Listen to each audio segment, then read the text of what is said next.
Digital education અંતર્ગત મેહુલ પ્રજાપતિના સૌને નમસ્કાર.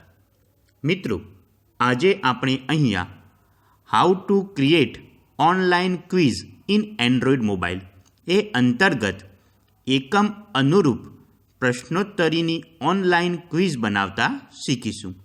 મિત્રો, આજના ટેકનોલોજીના યુગમાં મોબાઈલનો ઉપયોગ વિદ્યાર્થીઓના શિક્ષણમાં કઈ રીતે વધુ કરી શકાય તે માટેની સુંદર ક્વિઝ આજે આપણે અહીંયા બનાવતા શીખીશું. મિત્રો, તે માટે સૌપ્રથમ આપણે કોઈ પણ એક વેબ બ્રાઉઝર ઓપન કરીશું. હું અહીંયા ગૂગલ ક્રોમ એ વેબ બ્રાઉઝર ઓપન કરીશ. ત્યારબાદ એના સર્ચ બોક્સમાં હું અહીંયા ટેસ્ટમોજ.com એવું સર્ચ મારીશ. મિત્રો, અહીંયા ટેસ્ટમોજ એવું સર્ચ મારતા અહીંયા તે વેબ પેજ આપણને અહીંયા ખુલતું જોવા મળશે. મિત્રો, અહીંયા ટેસ્ટમોજ ટેસ્ટ જનરેટર એ ઓપન થયા પછી અહીંયા વચ્ચે મેક આ ટેસ્ટ આપણે એના ઉપર ક્લિક કરીશું. તેના ઉપર ક્લિક કરતાં મિત્રો અહીંયા આપણે ટેસ્ટનું નામ અહીંયા હું ટેસ્ટનું નામ આપીશ સામાજિક વિજ્ઞાન એકમ 3. અહીંયા એનો પાસવર્ડ આપવાનો હોય છે. હું પાસવર્ડ આપીશ.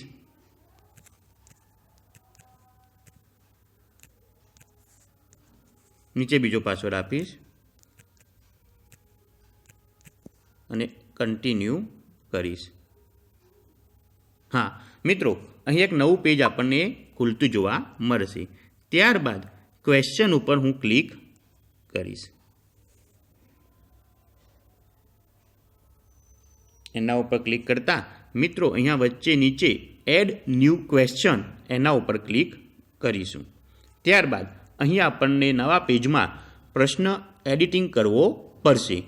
હું અહીંયા પ્રશ્ન એડ કરીશ.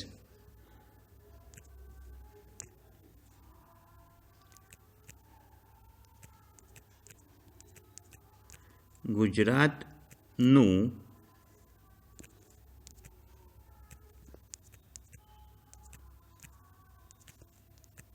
પાટનગર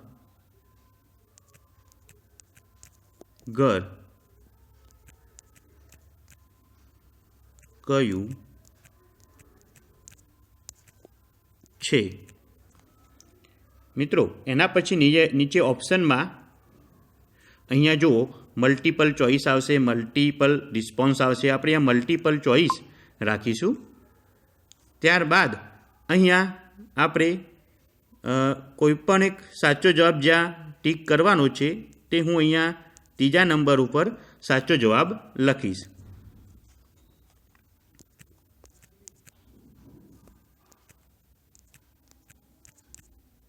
ગાંધીનગર ઉપર લખીશ સુરત, નીચે મહેસાણા અને છેલ્લે લખીશ અમદાવાદ.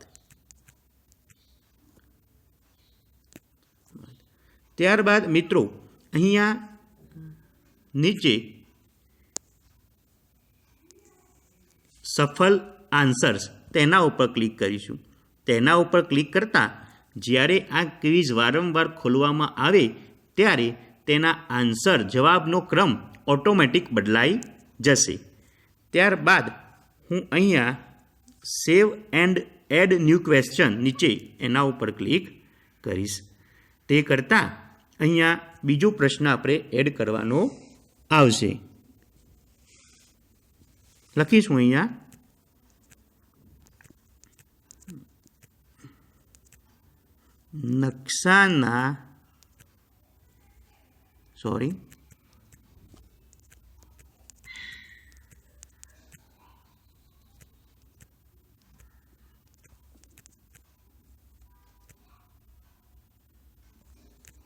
નકશાના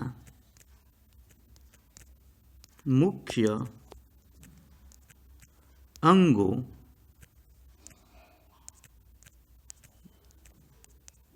કેટલા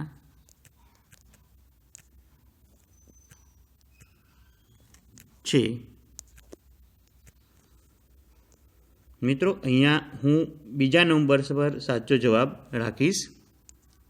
પહેલામાં લખીશ 2, 3, 5 કે 4।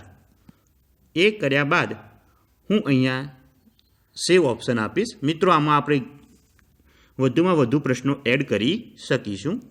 હું અહીંયા સેવ ઓપ્શન આપીશ એટલે આ ક્વિઝ એ સેવ થઈ જશે। જો મિત્રો અહીંયા આપણને 2 પ્રશ્નો જોવા મળે છે અને બંને પ્રશ્નો અહીંયા આવી ગયા છે। અહીંયા એડ ન્યૂ ક્વેશ્ચન વધુ પ્રશ્નો પણ નીચે આપણે એડ કરી શકીશું। ત્યારબાદ અહીંયા સેટિંગમાં જઈશું આપણે અને સેટિંગમાં જઈને જરૂરી જે સેટિંગ કરવાના છે તે આપણે કરી લઈશું। અહીંયા એકમનું નામ આવશે display at the top of the quiz. તમે શું કરવા માગો છો તો તમે તમારું અહીંયા નામ પણ લખી શકો। ક્રિએટ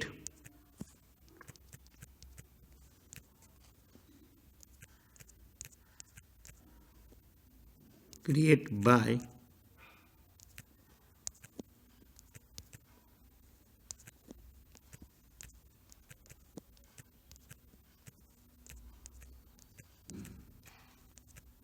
મેહુલ પ્રજાપતિ।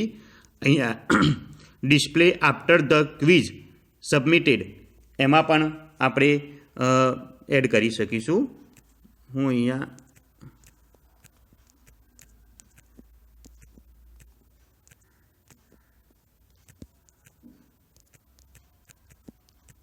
સ્કૂલનું નામ એડ કરીશ।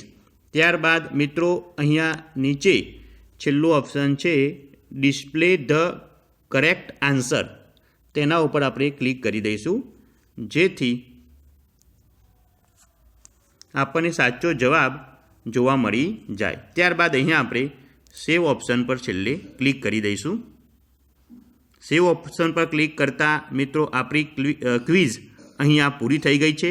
ત્યારબાદ છેલ્લે આપણે અહીંયા પબ્લિશ ઓપ્શન છે અને આ પબ્લિશ ઓપ્શન પર ક્લિક કરીશું। હા, ત્યારબાદ અહીંયા આપણને આપણી ક્વિઝ પબ્લિશ કરવા માટેનું કહે છે તો આપણે પબ્લિશ કરીશું ક્વિઝ।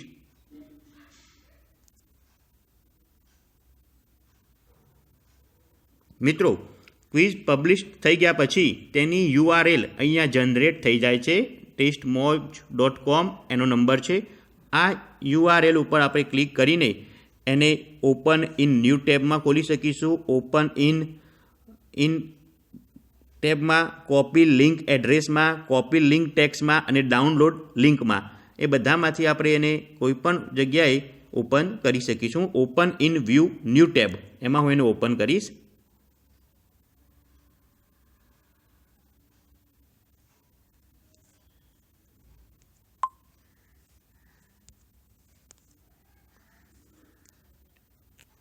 સોરી મિત્રો, હું એને કોપી લિંક ટેક્સ્ટ કરી દઈશ પહેલાં અને ત્યારબાદ અહીંયા હું નવી વિન્ડો ખોલીને અહીંયા પેસ્ટ કરીશ અને ત્યારબાદ એને ફરીથી સર્ચ બોક્સ મારીશ। અહીંયા મિત્રો યોર નેમ, અહીંયા આપણે જે પણ વ્યક્તિ આને ક્વિઝ ઓપન કરીને આપણે જેને પણ UR મોકલેલી હશે તે અહીંયા પોતાનું નામ લખીને એને ઓપન કરશે। હું અહીંયા કોઈ પણ એક નામ લખીશ અને કન્ટિન્યુ કરીશ। કન્ટિન્યુ કરતાં અહીંયા આપણી આ ક્વિઝ જે બનાવેલ હતી તે અહીંયા ઓપન થઈ જશે। જુઓ મિત્રો, અહીંયા જે વસ્તુ આવી ગઈ કે નકશાના મુખ્ય અંગો કેટલા છે તો અહીંયા જો આપણે ત્રીજા નંબર પર એનો ક્રમ સાચો જવાબ લખ્યો તો અહીંયા પ્રથમ નંબર ઉપર આવી ગયો 3 એવું, અને નીચે જોઈએ કે ગાંધીનગર એ બીજા નંબર પરથી ત્રીજા નંબર આવી ગયું કારણ કે આપણે એવું એને ચૂઝ કર્યું હતું એટલા માટે। હું અહીંયા સબમિટ કરીશ।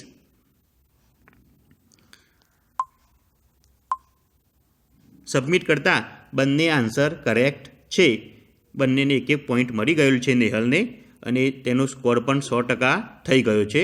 મિત્રો આ રીતે આપણે આ ક્વિઝ અહીંયા બનાવી શકીએ છીએ અને આનો ઉપયોગ આપણે શિક્ષણમાં બાળકોને આવી વધુ ક્વિઝ બનાવીને અને તેનો મહાવરો કરાવી શકીએ છીએ. અસ્તુ. જય હિન્દ.